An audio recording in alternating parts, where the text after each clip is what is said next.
सालों पहले एक नगर का राजा अपने राज्य में रात को अपना रूप बदलकर घूमता था। वो रूप बदलने के बाद लोगों से मिलकर अपने यानी राजा के बारे में जानने की कोशिश करता और उनकी समस्याओं को समझता था। एक रात जब वह नगर घूम कर आया तो अचानक जोर से बारिश होने लगी। उसने देर किए बिना एक गरीब के घर का दरवाजा खटखटाया। राजा के दरवाजा खटखटाने के बाद घर से एक व्यक्ति निकला।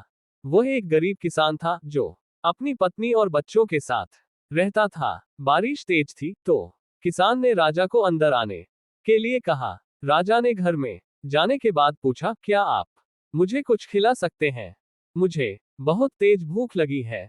वो गरीब किसान और उसका परिवार 3 दिनों से भूखा था और उसके घर में एक भी दाना अन्न का नहीं था। किसान के मन में हुआ कि भले ही हम भूखे हैं, लेकिन अपने अतिथि को यूं भूखा नहीं रख सकते।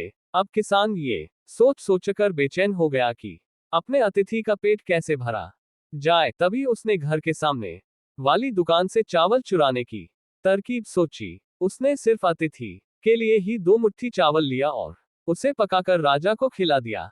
तब तक बारिश रुक गई थी और राजा अपने घर चला गया। दूसरे दिन दुकान का मालिक अनाज की चोरी की शिकायत लेकर राजा के पास पहुंचा। राजा ने दुकान के मालिक और उस गरीब किसान को अपनी सभा में प्रस्तुत होने का आदेश दिया। सबसे पहले सभा में पहुंचे किसान ने राजा के सामने जाकर अपनी चोरी का इल्जाम कबूल कर लिया और बीती हुई रात की पूरी बात राजा को बता दी। किसान राजा से कहता है कि मैंने चोरी की, लेकिन मेरे परिवार ने उस अनाज का एक निवाला भी नहीं खाया। गरीब किसान की बातें सुनकर राजा बहुत दुखी हुआ और उसने किसान को बताया कि अतिथि के रूप में मैं स्वयं तुम्हारे घर आया था। इसके बाद राजा ने सभा में पहुंचे दुकानदार से पूछा कि क्या आपने अपने पड़ोसी को चोरी करते हुए देखा था? दुकानदार ने जवाब दिया कि हाँ, मैंने इसे रात में चोरी करते हुए देखा था। दुकानदार की बात सुनने के बाद राजा कहता है कि इस चोरी के लिए मैं पहले जिम्मेदार हूं और फिर दूसरा तुम हो, क्योंकि तुमने अपने पड़ोसी को अनाज की चोरी करते हुए देखा, मगर कभी उसके भूखे परिवार को नहीं देखा। तुम अपने पड़ोसी होने का धर्म बिल्कुल निभा नहीं पाए।